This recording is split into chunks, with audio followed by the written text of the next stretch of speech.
Coming up on Roland Martin Unfiltered, for Tuesday, April 2nd, 2019. The man who allegedly shot and killed Nipsey Hussle and wounded two others has been arrested. We'll have the details for you.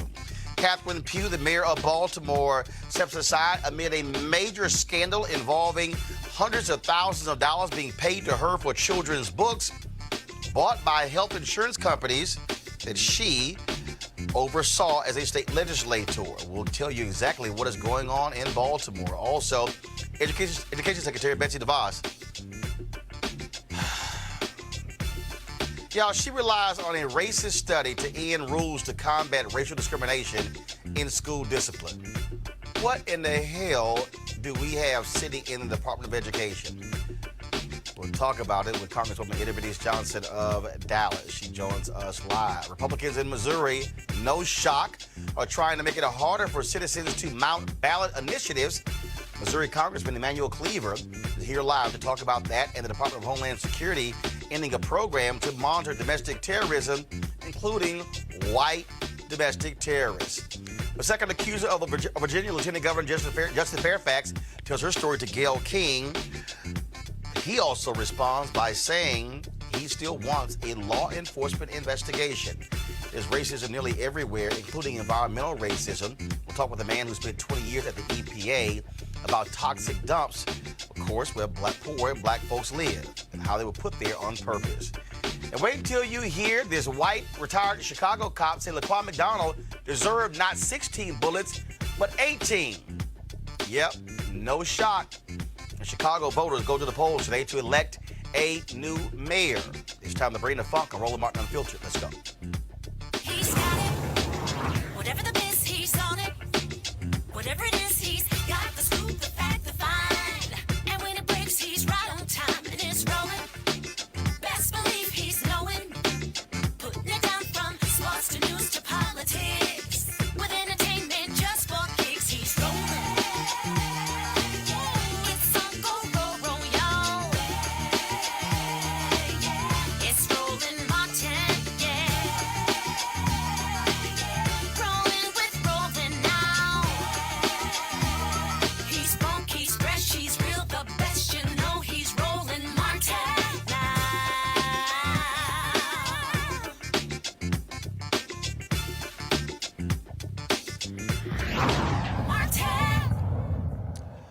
All right, here we go to my iPad. This is video of Los Angeles sheriff's officers taking Eric Holder into custody. He is the man identified as a suspect in the killing of rapper, entrepreneur, activist Nipsey Hussle. This video is from TMZ. Of course, they obtained this video. You could pull the audio up, Henry. There is audio.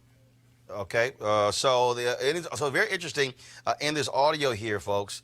One woman could be heard. Why do they have so many cops taking this guy down? What did he do? They clearly were not aware at this. There was a, of course, citywide manhunt for Eric Holder. Of course, he shot and killed Nipsey Hussle on Sunday outside of his store on Crenshaw. Two other individuals were wounded. Now, again, there also was a woman involved who police say was Holder's getaway driver. She turned herself in today to Los Angeles police. LAPD Chief Michael Moore said that Holder and Hussle got into a verbal altercation on Sunday afternoon. Holder walked up on multiple occasions and engaged in conversations with the rapper. He came back armed with a handgun and opened fire. Chief Moore said investigators believe there was some personal matter between the two men. Now, also, last night, there was a vigil at Nipsey Hussle's clothing store, Marathon. It's the same shopping center where he began his rap career selling his CDs in the parking lot. The vigil was peaceful until what sounded like a gunshot was heard. Folks panicked, and a stampede ensued. A number of people were hurt. Turns out there were no shots fired, but there were several people who also were stabbed. They were treated at the scene as well. Los Angeles has been on high alert since Sunday afternoon when Hussle was gunned down. Folks are still reacting with tremendous pain. And as a result of that, there are about 4 stores or so that he owned in that particular area. He also, of course, was dating actress Lauren London. Well, both of them had children as well. And people still, again, are talking about him losing his life in this senseless violence, and how do we confront what's actually happening in black communities, personal disagreements ending in death. I want to bring in my panel right now to talk about this, because it's something that's quite important. Also, I'm going to show you Tamika Mallory and others. They are having a conference call tonight to allow folks to be able to share their thoughts and perspectives on this. Joining us is Malik Abdul, VP, Vice President, Black Conservative Federation, Dr. Niambi Carter, Howard University Department of Political Science, and Dr. Cleo Manago, Socio-Political Analyst and Activist. Cleo, I'll start with you. Look, you spent a considerable amount of time in Southern California working with law enforcement. And whenever these things happen, folks say, well, we should not jump to conclusions, but the reality is, here's another case, 33-year-old black man is dead because of a personal disagreement. How do we address what is clearly an evil, a virus that infects our community? Well, one thing I think is important to articulate is that people, unfortunately, in society get murdered every day. People are implying that this is a particularly black phenomenon. No, it's not. People doing revenge killings happen in every community. And as a matter of fact, in this particular area, gang violence, as it's called, is pretty low. This is an anomaly, not a cliche in this particular area. So I think people should not re-stereotype. And also one of the concerns I heard about, I think it was on the Breakfast Club, is that a lot of people who are high profile are now saying they don't want to work in the community anymore because it's dangerous. I have to reiterate that this is an anomaly. A lot of people who are high profile even live in that community, and this incident is a rarity. It's an unfortunate rarity. And also Mr. What's his whole name? I'm gonna get it right here. Nipsey Hussle. Nipsey Hussle. He was a rarity as well in a good way. Unfortunately, he was murdered. I mean, he was a young man who was an entrepreneur. He was inspiring young people to be entrepreneurs. He built businesses. He bought up blocks. He was resisting gentrification in that area. So it was a very important role model. And the final comment I have is that one thing that's true, which I think is part of what you're referring to, Roland, is that in our community, we do have people who get envious of others. And there is a phenomena of people feeling irrelevant and feeling like they're insignificant. And when somebody becomes significant, they envy them. Sometimes they feel like black people don't deserve that because of internalized oppression. And I think the issue of internalized oppression among black people needs to be dealt with. I've been saying that forever.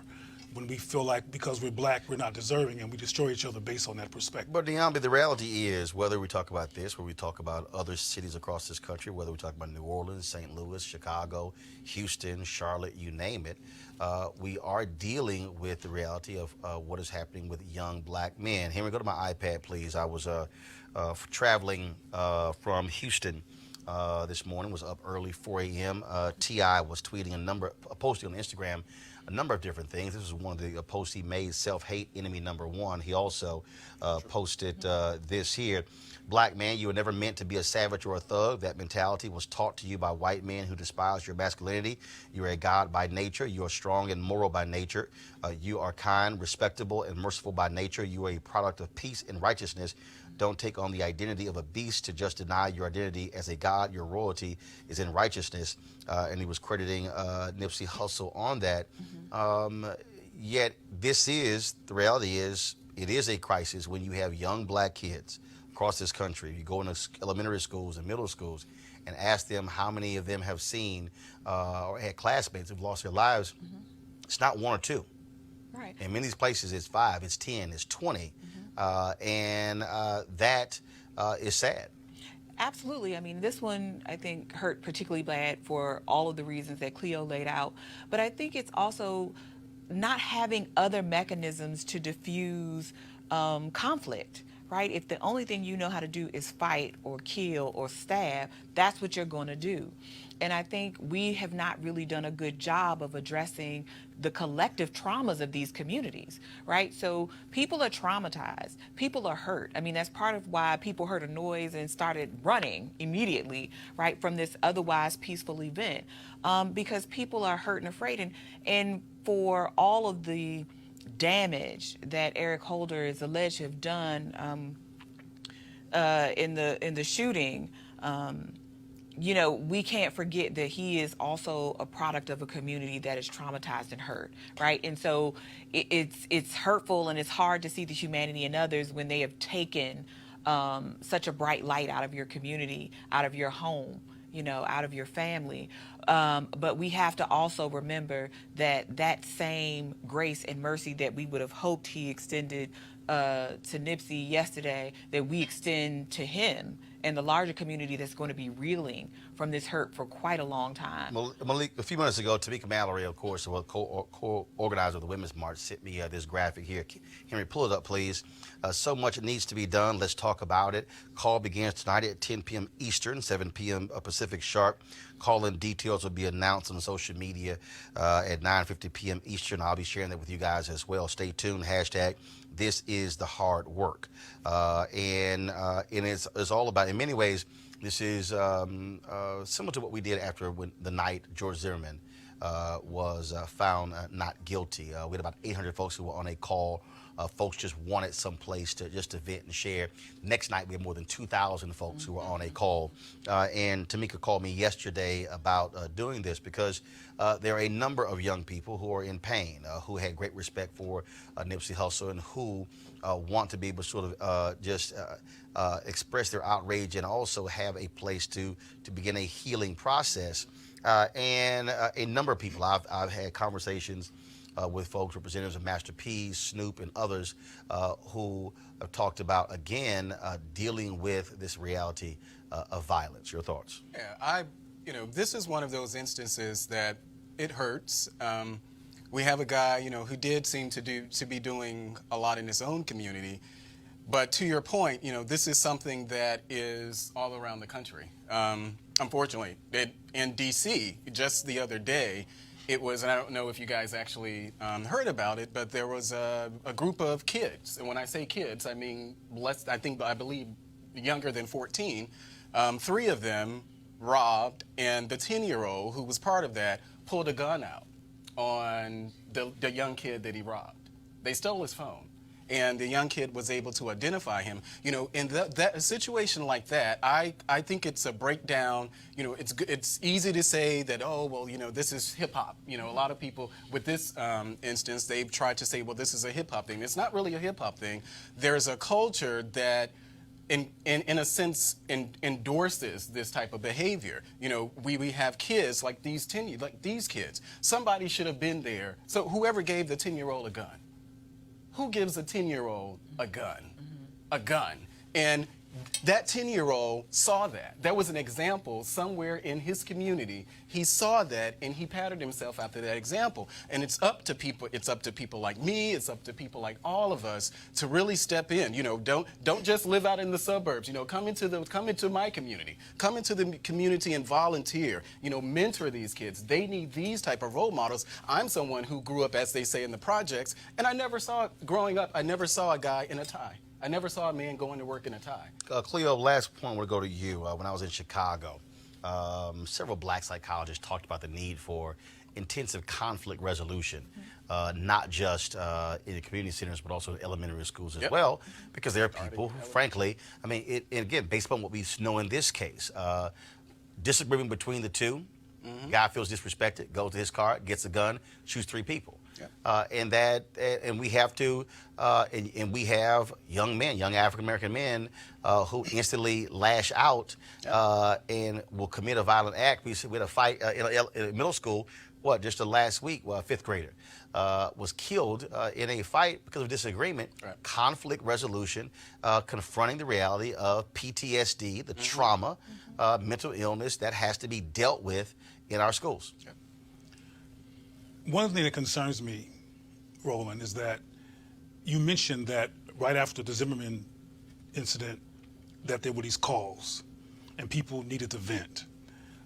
What I think needs to occur is that people need to, as I've said before on this show, give their children a critical analysis of the society so they can recognize these messages that imply that they have low value. Because part of the reason why people act out on each other, I'm talking about black men specifically right now, is because they see each other as having no value. And you have shows, I know some of these people are associates, but you have shows like Power and these other shows which imply that to be cool is to sell drugs, and there's no such thing on the television, which a lot of people watch, as a show that humanizes and dimensionalizes black people in the context of black life and culture. So part of what people are acting out is, another thing people are acting out is the impact of computer games that are violent. You can watch a computer game and blow somebody's brains clean off, and it's very graphic, and then you go have lunch. So my point is that all of this trauma and murder and mayhem and the lack of attention to black men who are under a lot of stress and trauma in this country because of incarceration, because of the lack of positive affirmation. I mean, one thing I said the other night at a meeting that really offended some people was, it's important to have black girl magic, but if there's no equivalent black male magic, it implies irrelevance again. Black male irrelevance. We have to bring more balance in terms of who we affirm in our community. I want to bring in Congresswoman Idris Johnson. You're the ranking member on the Subcommittee on Research and Science Education, emphasizes STEM education, so you're dealing with education. And so how do we, and again, so folks at home, when you hear ranking member, that means she's the chair. That's what it means. How should Congress deal with, again, the trauma that kids are facing? And so beyond this, when you think about the 3 students in Parkland committed suicide, you look at the father, of course, Sandy Hook. But when you look at the level of violence, poverty that exists in various communities, kids today are dealing with a level of trauma that was not there 20, 30, 40 years ago. Well, I think you're right, because our environments have changed tremendously. So much more stimuli. A number of committees are dealing with various aspects of this particular problem. I just left a meeting on poverty. That has a lot of influence on what happens to young people, what role models are available, what parents are even available if they're out trying to work in a single-parent home. Mental health care has been lacking in this country and has been much needed. We passed legislation last term that we worked on several years, got a part of it passed, and we have more to go, which we hope to add to. It is, we're in a difficult environment in every environment. We're in a difficult environment legislatively in the Congress. We have very divided constituents. We have very divided representatives of those constituents. Every nick and cranny of this country has a representative there, and so you got all these mixed attitudes. It takes too long to address many of the problems. All of the problems on the table. We are talking about education. This particular administration has brought in a cabinet that we are trying our best to understand. One of the ones we cannot understand the rationale for her being there is the Secretary of Education. Just today, she mentioned something about how inept black kids are. They're more evil, they deserve more punishment and that sort of thing. And in fact, she got chastised by that by Congresswoman Catherine Clark of Massachusetts. A play that will come out to get your comment. Are you saying here, when you quote this research, that the problem really is that black children are just more of a discipline problem? Because that's the research you've quoted in your report. Well, Congresswoman, I've said it before and I'll say it again. No student, no child should be treated or disciplined differently based on their skin color, their race, and I think or their national origin. Your report agrees with that. They just say that by the very basis of being a black child, you are more likely to be a discipline problem. That's what the study says that you quoted in your report and said, that's why we now think they may not be motivated by race. Black children are just plain old more disruptive in the classroom. How did you come to that conclusion? Children should never, ever be discriminated against.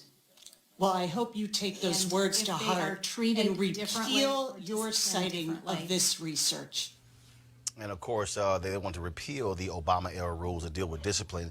But that also goes into Look, I was at my high school, Jack Hayes High School, yesterday in Houston, and this goes right into what teachers are dealing with. When you're dealing with young folks, especially young men who first of all, the hell they got to get through just to get to school, Right. and then you have districts automatically suspending them, saying, "Oh, acting out in classrooms." And if you talk to teachers, you talk to others, they're talking about literally what they have to endure. And folks are saying, "Well, why can't they just sit down and learn?" But other teachers say, "Yeah, but you have to take into account again what they're dealing with just to even get to school on that day." You're very right. And what we're finding in our study on poverty is that you have fewer role models for young people. Mm-hmm.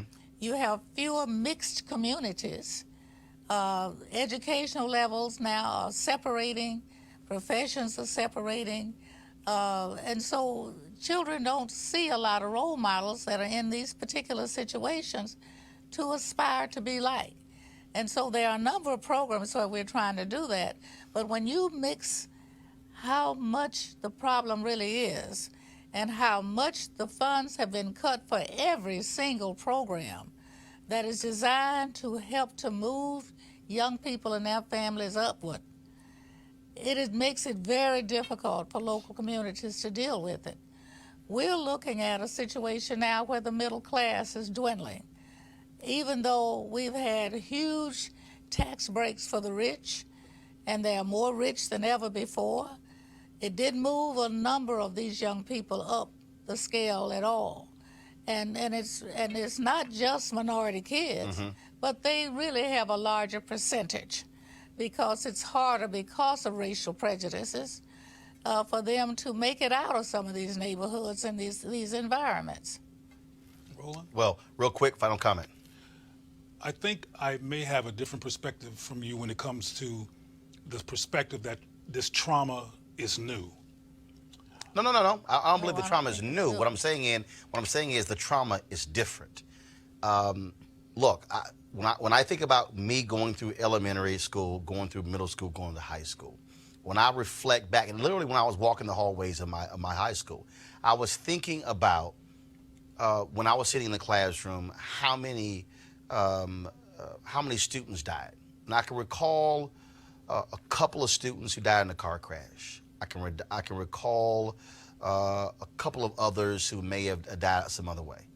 That's 4 over a period of 8-9 years.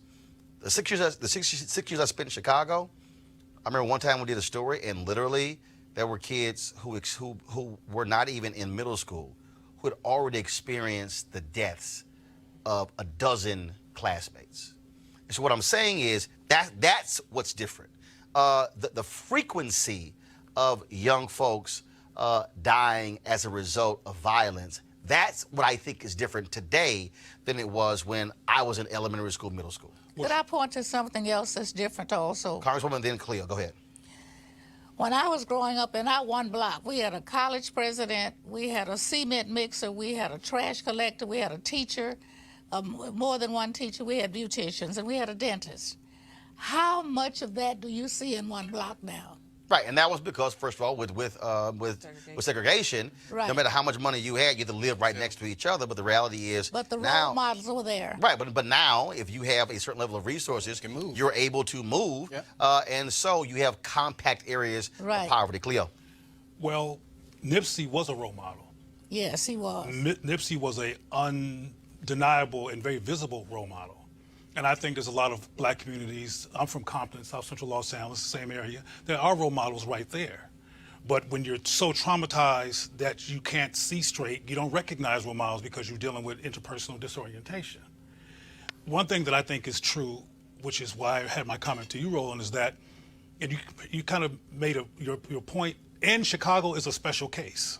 Chicago, to this day and for a while, has been particularly violent in terms of its history. I mean, to Chicago. I can go to New Orleans. When I went down with Mitch Landrieu, he kept a binder, and then it became 4 binders, and then 5 binders. And what he would do is, it was the murder scenes Sure. of young black men who were killed, and he asked the families to give him photos of them in their ordinary life, and he said how it was growing and growing. So it can, again, I could talk about Houston, I could talk about Charlotte, Philadelphia, and so I'm just saying that that our kids today are seeing a level of gun violence and death at such early ages than what was the case when I was in high school. I'll make my point. I'll make my point quickly because it's going to take me all day if I keep having. Make it quick.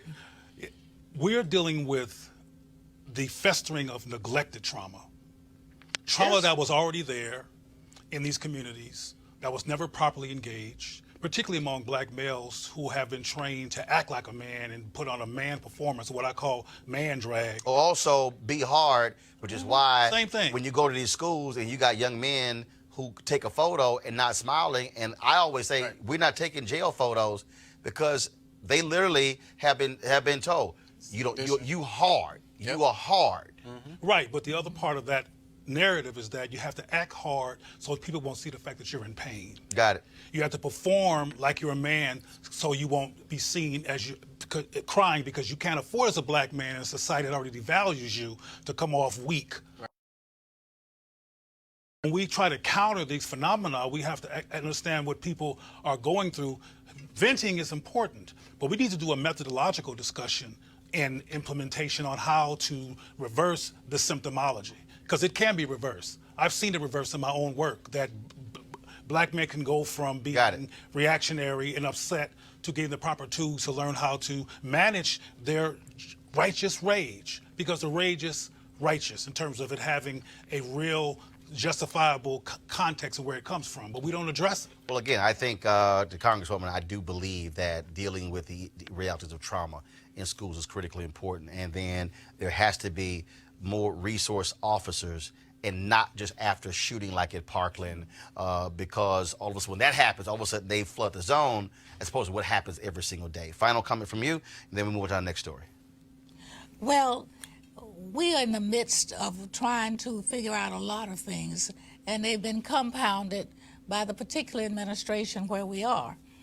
I don't think there's a major city in this country that's not dealing with, not just with African American kids, but immigrant kids and kids who have been here all the time. Got it. We have a lot more diversity, a lot less attention to that diversity, and it's, we're at a beginning, and we've got to do something about it. I think all of us realize that there are certain programs that have been effective, but we've got to do more than that. We've got to address mental health in this country. Got it. All right, Congresswoman Independence Johnson, I appreciate it. Thanks a lot. Thank you. All right, folks, let's talk about what's happening in Baltimore, where Baltimore Mayor Catherine Pugh is in some serious trouble. She is citing health reasons, saying she faces pneumonia. But while that's the case, she faces a criminal investigation into hundreds of thousands of dollars of sales of her children's book series, Healthy Holly, to the University of Maryland Medical System and the healthcare company Kaiser Permanente. The Baltimore Sun newspaper broke the story of $500,000 in book sales in no-bid contracts to the University of Maryland Medical System over a 5-year period while Pugh was on the board of directors. This also was taking place when she was in the state legislature. She has since resigned from the board. Yesterday, the Baltimore Sun reported that Kaiser Permanente had paid Pugh more than $100,000 to purchase books from 2015 to 2018.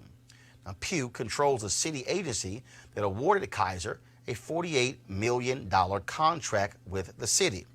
After that was revealed, Maryland Governor Larry Hogan asked for a criminal investigation into the book deals.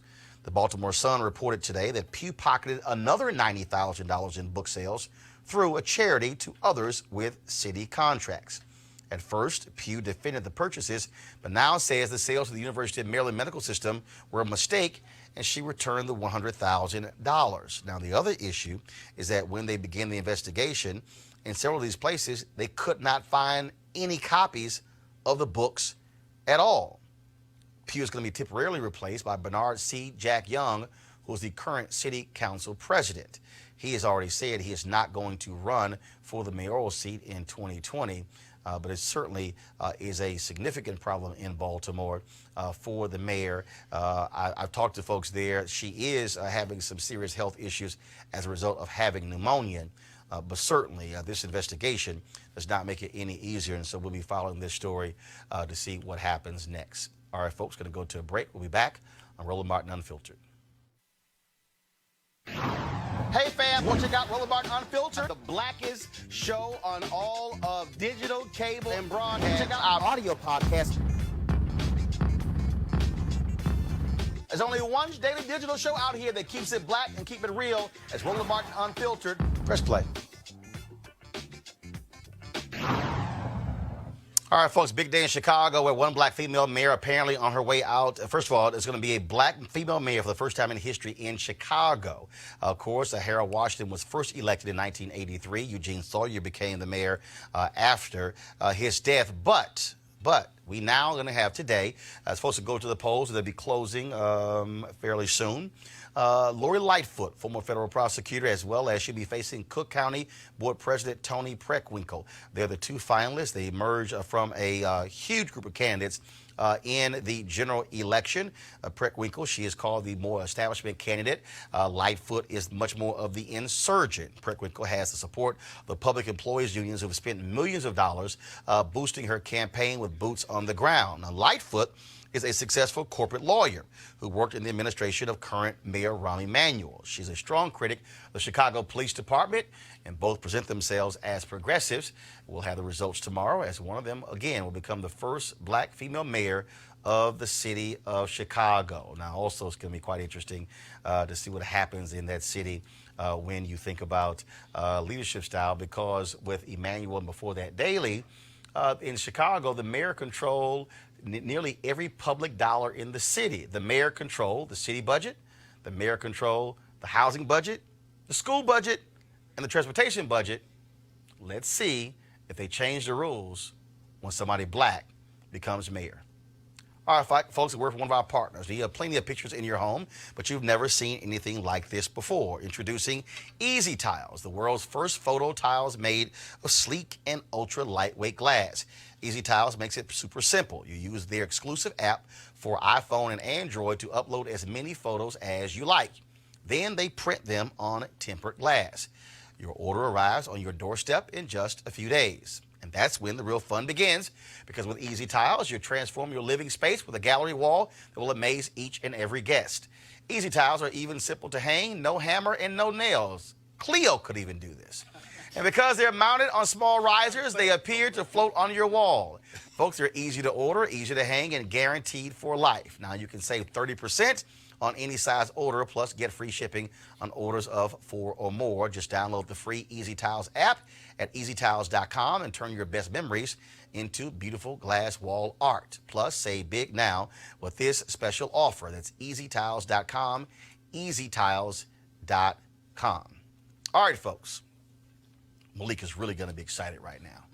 We keep telling you about how Republicans want to screw as many Americans out of their right to vote as possible, using every type of means at their disposal. In Wisconsin and North Carolina, Republicans dominate the legislature there. They pass all kinds of laws to not only hamstring incoming Democratic governors, but to also, again, put on onerous voter restrictions. In Utah, voters voted to expand Medicaid, and the state legislature said, y'all know what the hell y'all doing. We're going to overrule you. In Florida, voters overwhelmingly passed an amendment to the state constitution to allow the formerly incarcerated to vote. Now the Republicans in the legislature, they want to try to keep them from voting by saying you must pay all of your fines. In Michigan, the voters there actually passed a bill to redraw congressional lines. Republicans there said, we know how to do it better, and they're fighting that initiative. Now let's get to Missouri. Last year, folks in that state voted overwhelmingly for ballot measures legalizing medical marijuana and hiking the minimum wage and revamping how districts are drawn, all over the objections of Republicans in the legislature. The state's chief elections officer, Republican Secretary of State Jay Ashcroft, believes the entire process has simply gotten out of hand. As he put it, we're not a democracy, we're a republic. So he and Malik's buddies in the legislature want to limit ballot initiatives in Missouri, the show me state. Joining us now is Congressman Emanuel Cleaver of Kansas City, also former mayor of that city. Congressman, this is Why are they afraid of the people? If the people want to pass a ballot measure, and last I checked, I thought Republicans loved ballot measures when it was affirmative action in California and in Michigan and other states led by Ward Connolly. Now they're saying, y'all don't know what y'all doing. Well, I think this flipped over in the two terms of President Obama.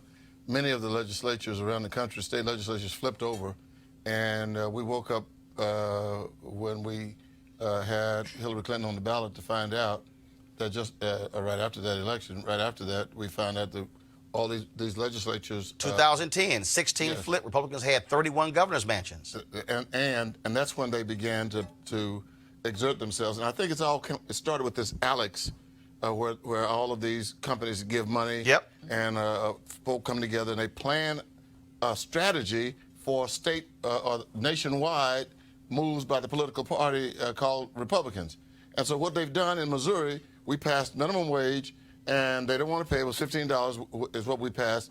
And they come back to try to remove not only that, but the whole process of citizen initiatives. And they're making it infinitely more difficult to do that. They're trying to drown democracy. They're trying to reduce democracy, all under the name of democracy. And it's happening everywhere. I think we have about 33 states where legislatures have introduced measures that would in some way dampen the petition initiatives initiated by the people. And, now there is an antidote, and it is for us to do what the people in California did. When they began to pass their initiatives, they made it a requirement that in order for the legislature to overturn it, they had to have a supermajority of the California General Assembly. And in other places, they're saying that the voters have to approve any legislative attempt to overturn the people. But unfortunately, in Missouri, we didn't have anything in place. So we're going to become victims, and it's going to happen over and over again until we take back some of these legislative seats. Malik, why are y'all scared of the people? Why are y'all scared of the people voting on ballot initiatives in red states? Well, I don't know that people are afraid of that. Okay, Malik, would you like for me to repeat? I don't know. Would you like for me to repeat, in Utah, a red state where the voters voted overwhelmingly for Medicaid expansion, the Republicans said, oh, y'all don't know what y'all doing, so we're going to ignore you. Let's talk about what happened in, I think it was North Dakota? No, it was in Montana. North Dakota. Where the voters passed a rigorous ethics law. Republicans said, you know what? We're just going to ignore what in the hell y'all had to do. Same thing. Michigan is actually a pretty red state once you get outside of the large cities. And they said, oh, y'all had this ballot initiative to create a commission to draw districts. We really don't care what y'all think. And then, of course, in Florida, Amendment 4. They want to change that.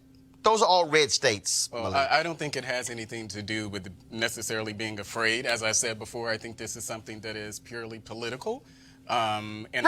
Right. Politically afraid. But I've mentioned that this has happened in D.C. as well, where the city council overturned. You mean being afraid? Well, you can say that. Well, hell, first of all, D.C. not even a state. But that statehood, that's a whole other issue. But this studio is in D.C., so we can't discount D.C. No, I'm not discounting D.C. Well, I'm just saying, so you can't just say. But what I'm trying to understand, okay, it happened here in D.C. My point is okay, that's like yes, 1 out of 12. Well, if but go ahead. Hard enough, I'm sure we could find something else. No, actually, you can't find that hard. But what I will say is that yes, this is politically motivated, as well as the politically motivated effort that's out there now to ban the Electoral College. This is something. Hold on. First of all, we got very close to actually changing the Electoral College. It fell very short. Yeah, the Democrats have now. Now, I hold up. Now, first of all, because that's politically motivated, hold up. Right? First of all, there's nothing that says you cannot change the United States Constitution, Congressman. And then you give a very perplexed look as Malik was talking. That's not politically and I understand. But go that's ahead. Not politically motivated. What they're talking about, the presidential. But okay. See, hold up. Congressman, before you speak, Malik, if Congress chooses to change to ban the Electoral College, that is an amendment, which then that's not politically motivated, which then has to go to the states and then the states have to vote, Niambi, by what's the number? Two-thirds of the states Two-thirds of must states. ratify the amendment, which is not easy to do. That is different than Republicans saying we don't want ballot initiatives by the people. Congressman, go ahead. Well, look, I'm getting a headache because I don't understand when you say it's a political move. Look, the word is discriminatory or exclusionary instead of political. They're trying to keep a certain portion of the population out of the ballot box. They don't want them in there voting, and they've gone to great lengths all over this country trying to keep people from, whether it's voter ID, whatever it is. Let's stop them from voting. And if this is a true democracy, I mean, we just had an initiative overturned which would allow people to register on election day, same day. I mean, what they stopped they're stopping in some places souls to the polls because too many black people were voting after church services. So I don't understand that. Niambi, please go ahead. But I think a lot of what Congressman Cleaver and others are talking about is how much of our government runs by just, this is pro forma, right? This is just what we do by custom. None of this has to stay this way. So because there were not extra protections placed on the legislature for the people of Missouri to protect their direct ballot initiatives, now you can have the legislature saying, let's revise these processes. Let's make people pay. And let's be clear that until you had the 1965 Voting Rights Act, you did not have black folks in huge numbers voting. So frankly, for a majority, more than a majority of the country, of this country, black folks could not able to exercise their power. And Republicans actually right now are pissed off that you have black folks and Latinos and other folks who are exercising their power and are using the ballot initiative. And for all of these years, Republicans and conservatives use the ballot initiative in order to change all sorts of things across the country. And now that progressives have woken up and went, damn, we could use the same thing y'all did. Now they want to change the rules to keep the voters, the public, the very people who pay their salaries to keep them from participating in the process. And I think direct ballot initiatives are one of those things that Republicans love for a very long time. Oh, a long for time. A really long time. And like you said, long time. People not thinking about this as a mechanism to get more of what you want. And now that we've moved, especially for black communities and others, from the federal government to the states and local governments for these kinds of changes, now you have renewed interest in pulling Cleo, back. why they are afraid of ballot initiatives? Because if you put medical marijuana on the ballot, it's going to drive out young voters and progressives. And so what Republicans don't want is ballot initiatives that's going to drive up turnout. That's what they're doing. Cleo, then the congressman. Well, the leaks seem to be apprehensive to the term scared and fearful, even though I think it's an appropriate term. But in your part of the world, isn't Wesley Bell there, and he's the new prosecuting He's attorney? in St. Louis, St. Louis County. St. Louis. Well, he has fulfilled the fears of white supremacists. He got his position, and he got rid of all the white supremacists who let Darren Wilson off. That's the kind of stuff they're afraid of. That's why I brought it up, because he was their worst nightmare, and he actually executed what I think a lot of them fear. He got rid of the white regime, the racist regime that was destroying black folks and allowing their cops to kill black people. And as soon as he got in the position, he got rid of them, and he used his power. Congressman. And I think that's what they're afraid of. Right, they're afraid of turnout. And they're afraid of this. 1.4 million former felons in Florida can now vote. This is what they're afraid of. If you can answer this question, it solves everything. Why would someone want to stop souls to the polls? Yes, sir. If you can answer that, I think it works everything out. Well, it's That's what I thought. well, I mean, it's not. I mean, you're saying that's what you thought. I don't know if you've watched the show before, but I've actually been very outspoken as far as any voter suppression efforts, disagreeing with it. So I don't know what it is. Sorry, I But he apologize. felt like you had an insight. But I'm saying, But there the was But there is an answer. Exactly. There is an answer. The assumption is because you're on the inside of these nuts. I'm not on the inside of any nuts any more than I'm sorry, that you're in the inside of any nuts with Democrats. Let me be less offensive and say because you're Yeah, in you the don't have to call Republican people Party. nuts. Yes. Okay, I know I took that back. Okay. I apologize for saying it out loud. But the point I'm trying to make is that because you're inside of the Republican Party, the assumption that you're the Republicanologist here, and that you can break down why these people be tripping. Well, you've never got the answer to that question. The number of times that I've been on the show, we've never come to a conclusion other than the fact that this is something that Republicans shouldn't be doing. Man, we know why they're doing it, though. But my point is when I was talking about this effort to ban the Electoral College, that is politically motivated, and that's also something I don't agree And also, as Roland said, white folks are fearful of losing power. Well, I don't think as their numbers shrink and everybody else grows. I don't know. They don't want to be voted out of existence. I don't think that the people who are pushing this ban the Electoral College I don't think that they're white or they're trying to do white supremacy or whatever it is. Hold on, please. No. Actually, getting rid of the Electoral College is confronting white supremacy. Well, no, how is that, Roland? Because Malik, because the Electoral College was actually a slavery compromise. That was all. The Electoral College is built on white supremacy.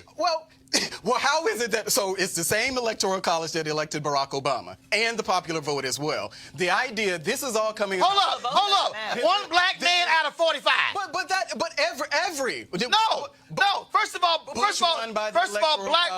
folks are not sitting here sweating that because Obama also won the popular vote. Yeah, he did. The reality but the is, only reason we're having this discussion because Hillary lost. No, you're wrong. You're wrong. The reality is, no.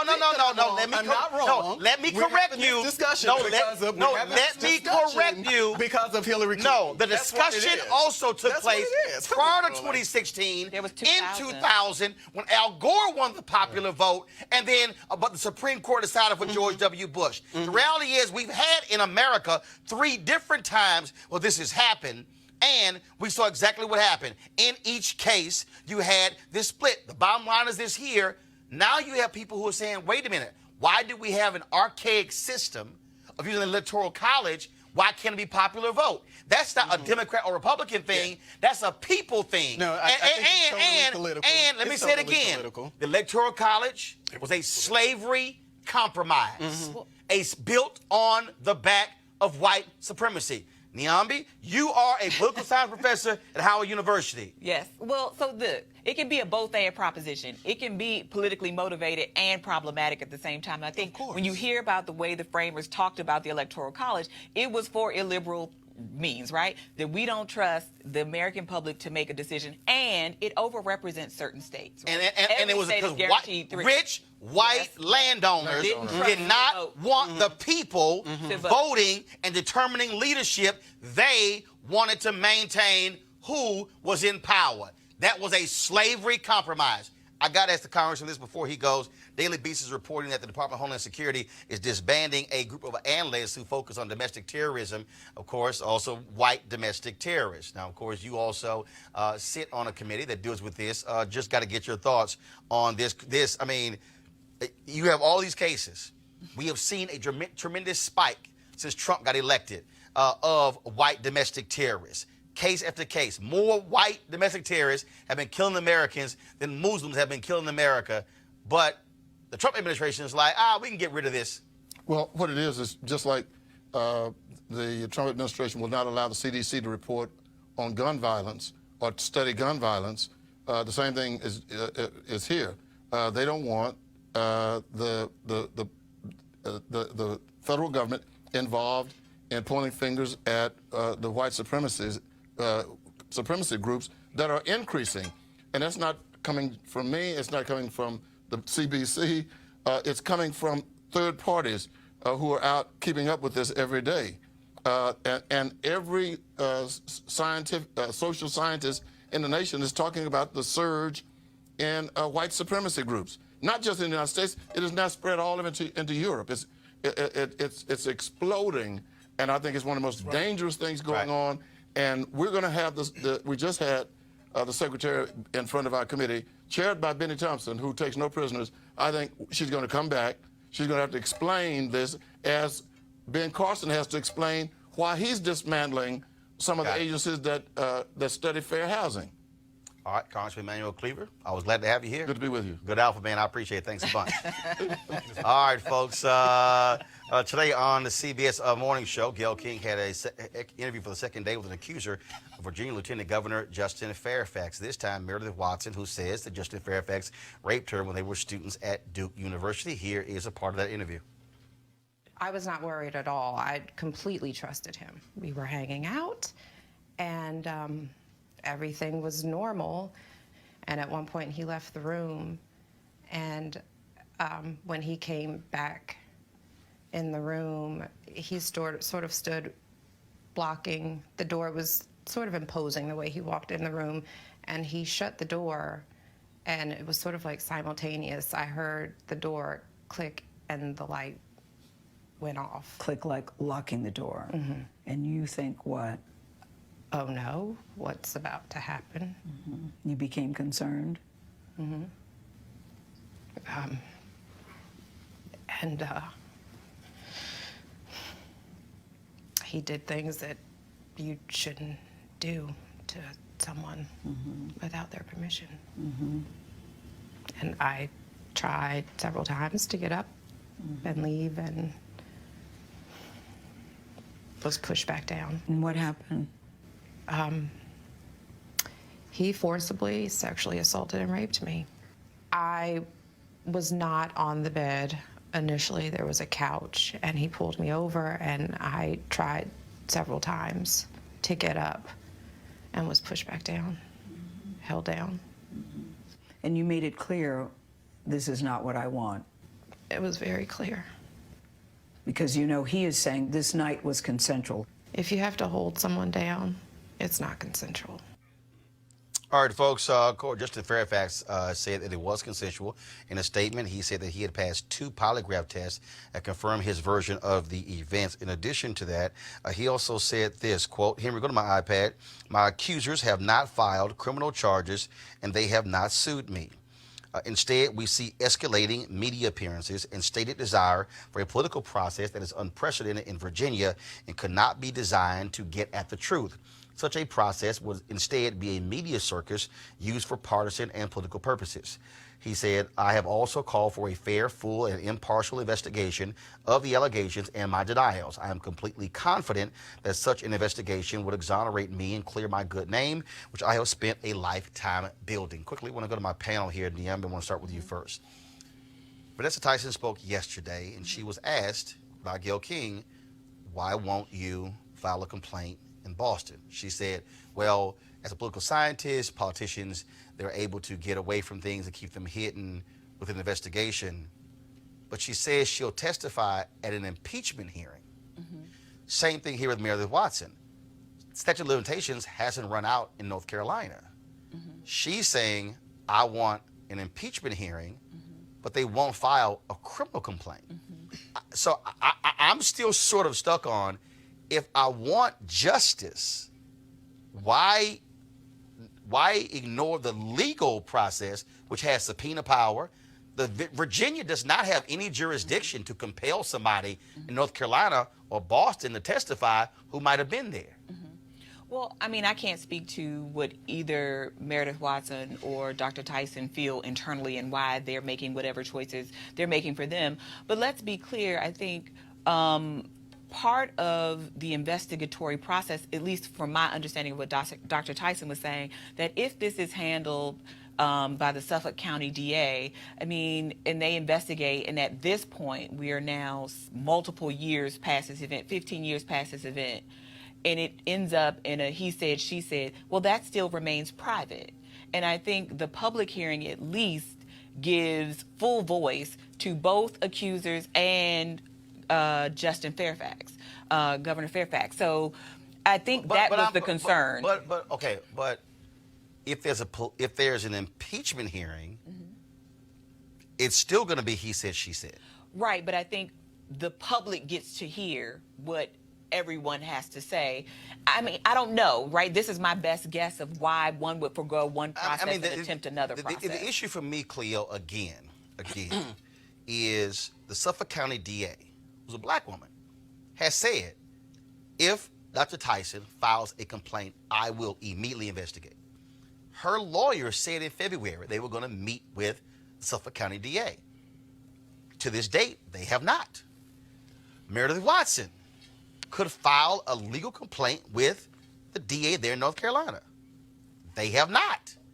And so if you want to say what's partisan, it's an impeachment hearing. versus a legal investigation that has real subpoena power, that has that could literally call people who were there in both places, call them, interview them, bring them before a grand jury. The Virginia legislature can't do any of that. Go ahead. First of all, borrowing from what you said or being inspired by it, what people see on TV is edited. What they see on TV is not in real time, and it's what wasn't left on the floor. As someone who's been on television before and didn't recognize myself once I got to television, you cannot use TV as a form in order to inform the public. So I think that's important for people to understand that. Secondly, it's heart-wrenching, of course, when I see a woman or people who are disproportionately and statistically more abused sexually than other groups, women. My heart goes out and I get very concerned. But I'm with Roland on this in terms of this is not making any sense, because if they went into an impeachment hearing, as he just mentioned, they'd have to go into detail in that context as well. So it doesn't make any sense that they won't legalize this and put it in the context of law so people can find out what's going on. And in fact, the only thing, so let's say there's an impeachment hearing. Let's say they go through, let's say he gets impeached, loses his job. That's it. If that was one of my sisters, I want his ass in jail. But assuming he's going to jail, because say he gets found not guilty, that's not an exoneration. Oh, right. But at least for me, there might be a consequence in losing the job. I mean, I don't know. Right. That's a real immediate consequence, as opposed to going through this other channel, which might be more private. Right. I get what you're saying about. So really, what you're saying is their strategy is actually, we want to fight this in a court of public opinion. That's right. As opposed I don't know their strategy. Well, no. What doing. I'm saying is, here's what That's it seems to doing. me. What it seems to me is they want to fight it, Malik, in the court of public opinion and not the legal arena. When the statute of limitations hasn't run out. Typically, when the statute runs out, you fight it in the civil court or public opinion. I just think it's interesting they don't want to get the DAs involved. I don't understand that. Malik, go ahead. I don't think it's that interesting. My comments here are the same as what I made about Christine Blasey Ford or any victim. They deserve to be heard. Whether or not they should be believed is a different story, because that's something that has to be proven. But what concerns me and what we're talking about in the Fairfax's accusers is that the tone of the discussion is very different than what it was with Christine Blasey Ford, because the Montgomery County Police actually said, they announced that if she filed charges against him in Montgomery County, that they would, pursue that. She didn't do it. What did she ask to do? She first sent a letter to her congressman, then went to the senator. Got it. First of all, but I'm saying, hold on. But let's stay on this. But let's also remember, a lieutenant governor in Virginia and a Supreme Court nominee there for life. I get it. We're talking about victims and things like that. I got it. That's different at all. But the questions that are being asked of these, I would say, black women, aren't the questions that were asked of Christine Blasey Ford. I don't know if Maxine Waters is going to go and give a letter of we thinking about you to any of Fairfax's accusers like she did Christine Blasey Ford. That has nothing to do with this case here. But the reality is that she chose to do. As you know, we're talking about doing something publicly. That's exactly what they're doing here. But the questions weren't asked about her. But can you stay on this story? But we can't. I mean, can you stay on this story? But what we're doing? No, we're discussing this story. Sure. We're not discussing Kavanaugh and Blasey Ford. But you've just created another standard. No, actually, I didn't. We're having a different discussion. No. First of all, don't use we. Okay, take that bullshit to mainstream media. That was not the conversation we had on this show. Okay, and this whole issue. Well, the conversation that we had on this show is that Kavanaugh was guilty. No.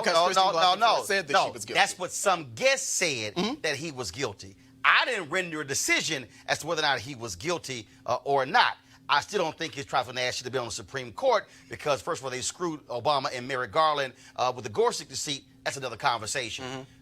Go with your final comment before I go to a break. So I think there's a way in which we are sort of fetishizing this legal process as a way of vindicating either Justin Fairfax or the victims. And I think this is a really hard case, because everybody feels some skin in the game on both sides. No, but it still is he said, she said. It is still he said, you she have said. I think there's a way in which this conversation about black women, in particular black women's abuse, it is particularly if the allegation is against a black man, becomes a conversation where black women should, I don't know, not say anything. No, because no, black no. men might be hurt. Nope. And that's what it sounds like, though. No, my And position so, on this is very clear. Again, if that was my sister, if that was my aunt, if that was my niece, and that was my cousin, I'm not waiting, because first remember, here's also the difference. They have to wait for the legislature to decide on their own. For sure. We're going to have an impeachment hearing. One Republican came out and said we're going to have it, then he pulled it back. Yeah. For sure. There's nothing that indicates they're actually going to move forward. But if I file a legal complaint, boom, investigation starts. And what I'm saying is, what I don't understand is why you can't do both. I'm trying to understand why they refuse to file a legal complaint. It's very simple. You can file a legal complaint and still say, I'll testify in an impeachment hearing. I just find it. Still file the complaint, though. They haven't refused. They just haven't done it yet. Okay, but So I think if you say publicly in February we're going to meet with the Suffolk County DA, and we're in April, and there's been no meeting, and then they still have time. no, they still have time. But I'm just saying. It's unfair to assume there's some kind of bias regarding one or the other. It's because we believe that they should go to the law and have an investigation.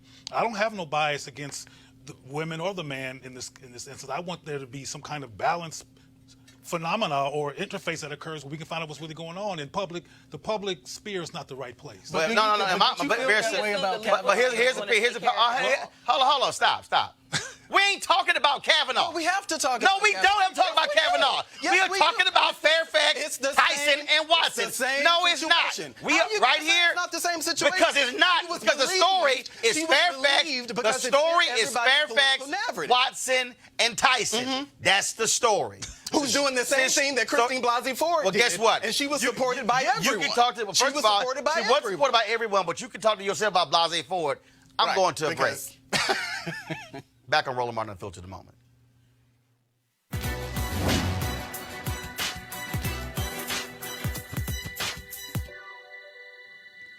Only as we rise do we encounter opposition. Abolitionist and autobiographer Frederick Douglass.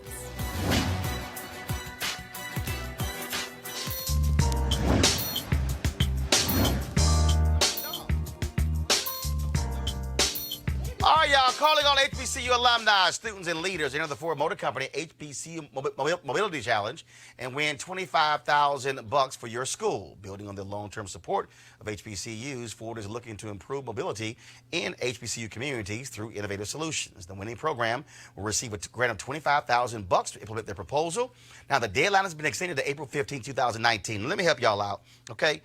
I don't understand all you HBCU people, okay? A handful of universities have tried to get the 25 grand. Y'all, here's the website, fgb.life, to apply. It don't cost you no money to apply. You could get 25 grand for your HBCU. Go to the damn website. It's free money. Go to fgb.life for more info and to apply. You can get 25 grand for your HBCU. Go to the site. Ford goes further in our community. We thank them for being a part of Roland Martin Unfiltered. I'm just saying, okay? We talk about supporting HBCUs. They trying to give 25 grand. I'm just saying, y'all should apply. fgb.life. All right, y'all. Across the country, black and poor communities face dangerous levels of pollution, toxic air, and water. In Flint, the water crisis is only one example. An estimated 70% of the country's contaminated waste sites are located near low-income housing, and the EPA estimates that 1.5 million people of color live in areas vulnerable to contamination. We're talking about what needs to be done about environmental racism with Mustafa Santiago Ali, former senior advisor for environmental justice at the Environmental Protection Agency. First and foremost, we've seen this conversation around the Green New Deal, and Republicans want to act as if it's no big deal, that you know what, hey, I don't really see what the problem is, but this is a significant issue if you're poor because, trust me, in communities with credit score of 700 or above, you're not seeing environmental dumps. That's right. Yeah. I mean, your zip code determines how long you will live, what types of diseases that you'll probably have to deal with. In our country, 200,000 people die each year prematurely from air pollution. We got 25 million folks who have asthma, 7 million kids, and disproportionate is African American and Latino children who are the ones who are losing their lives. The NAACP had a report that came out called Cold Blooded that shared that 68% of our folks live within 30 miles of a coal-fired power plant. And we know that that pollution that's impacting our communities is also that same pollution that is now warming up the planet and causing all these crazy things that are going on with climate change. And again, when we're having this discussion about the Green New Deal, there's just sort of this slam your head into the sand and acting as if these things are not happening, as if climate change. Look, this stuff. Then you got Trump joking, hey, it's cold. Where's that climate change when we need it? I mean, you literally have a major piece in Antarctica that's about to split in half. You are seeing things in Antarctica and other places that we've never seen before because it's getting warmer. Yeah, I mean, trillions of gallons of ice has melted, and that's changing the dynamic that's going on in our oceans. And we have some just incredible different dynamics that are going on with the floods that are happening. You know, before you used to see 50-year floods, 100-year floods. Now you're seeing 500-year floods. And what folks don't realize is that our communities of color, low-income communities, and indigenous populations who are being hit first and worst because of these types of things. But how do we also get our folks to focus on this issue? Because look, if you had to do a list of the top 5, top 10, environmental racism is not going to be on that list. And this impacts health. Yep. You could talk about police brutality, you could talk about education, you could talk about all those things, but what's in your air, what's in your water, frankly, can impact whether you can actually read or write. It impacts your learning, impacts your health, impacts your viability in terms of your length of life. Yeah. I mean, you raise an interesting point. So, you know, folks were talking earlier about Nipsey and being shot. More folks are dying because of air pollution who are dying from gun violence. Gun violence is super important. We should be focused on it. More folks are dying every year from air pollution who are dying in the wars that are happening around our planet. So your question is, how do we get our folks more engaged in these issues? One, I would say that the environmental justice movement has been going on now for over 30 years. So there are all kinds of folks of color who are focusing on these issues. Now, we can have a conversation about the resources that need to go to those organizations to help them to better be able to spread the message in a way that resonates with their communities. When I was with the Hip Hop Caucus, one of the things that was important there was how we utilize culture to make sure that it was connecting with the impacts that are happening, but also the opportunities and how we change the dynamics that are happening inside of our communities. So we work with all kinds of artists and entertainers who are using their platforms to be able to share. So, you know, when we were both recently in LA at the Image Awards, Beyonce was there. So when the hurricanes came through Houston and Beyonce began to talk about the impacts that were happening inside of communities, folks began to get on their phones and check out the dynamics that were happening in that space. When you have folks like Antonique Smith, who took one of Marvin Gaye's songs before and remade it and began to share with people how prophetic he was, but also her own vision on these issues, it changes the game because our people see folks who look like them, who come from their communities, who they can connect with, and they begin to have a better understanding. You know, people talk about Flint, but we were talking about Baltimore a little while ago and Freddie Gray and him being impacted by lead. So when people begin to see themselves reflected in these conversations, when they see themselves reflected in the organizations who are working on these issues, that's how we begin to change this narrative. And I would just sort of touch on one of the things that you shared with us. There's recent polling now that shows that healthcare issues, yes, number one, but climate is also becoming one of those top issues that people are looking at.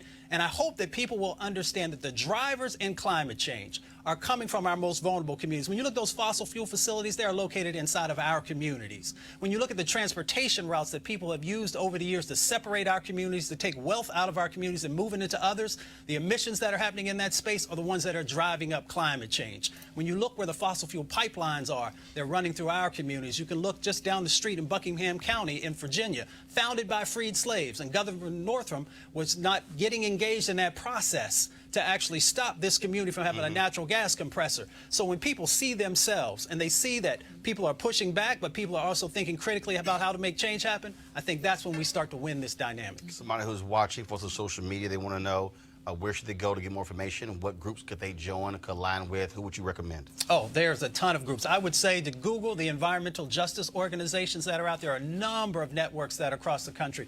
You have WEAC, you have Uprose, who are both in New York. You have the folks in California with the California Environmental Justice Alliance who are out there. Or you can go to the Hip Hop Caucus, who's also doing work, or you can go to the National Wildlife Federation. There are a number of organizations that are now focused on these issues. All right, Mustafa, we surely appreciate it. Thank you so very much. All right, folks, last story here. That is the, remember the video that we showed you out of Dallas, where the white supremacists viciously beat a black woman. Folks, y'all have the video. Go ahead and play it. This was captured here. At one point, he pulls his gun out on her. He was initially charged with misdemeanor, but because of the public outcry, folks demanded he get charged again, and so he did so. But it was interesting when he went to court. He shaved his face, looked totally different. Yes, Malik, yeah, he punched his sister and beat the hell out of her. Yet when he was released from jail, he went out of a side door because there was a group of brothers who were waiting on his ass outside. Good. And he did not want to have to face them after what he did to her. Now, here's what's also interesting in this case. Now, his name is Austin Sheffield. Okay, he now faces felony charges of aggravated assault with a deadly weapon and unlawfully carrying a weapon. Now, though, Dallas police might charge her for felony criminal mischief because she broke his window after he beat the hell out of her.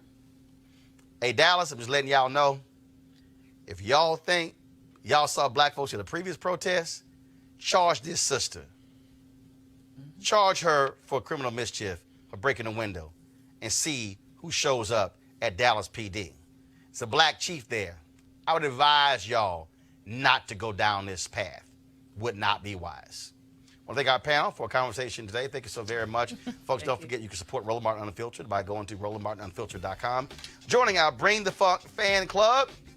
Every dollar you give goes to support this show, and we'll certainly keep on top of all the news of the day and bringing you the perspective that nobody else will. So again, RolandMartinUnfiltered.com, and you can, of course, contribute via Cash App, PayPal, or even Square. All right, folks, y'all have an absolutely great day. I got to go. Holla!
Hey fam, want to check out Roland Martin Unfiltered, the blackest show on all of digital, cable, and broadcast. Check out our audio podcast.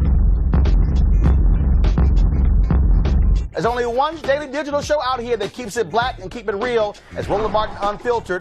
Press play. You want to check out Roland Martin Unfiltered? YouTube.com/Roland S. Martin. And subscribe to our YouTube channel. There's only one daily digital show out here that keeps it black and keep it real. It's Roland Martin Unfiltered. See that name right there? Roland Martin Unfiltered. Like, share, and subscribe to our YouTube channel. That's youtube.com/Roland S. Martin. And don't forget to turn on your notifications so when we go live, you'll know it.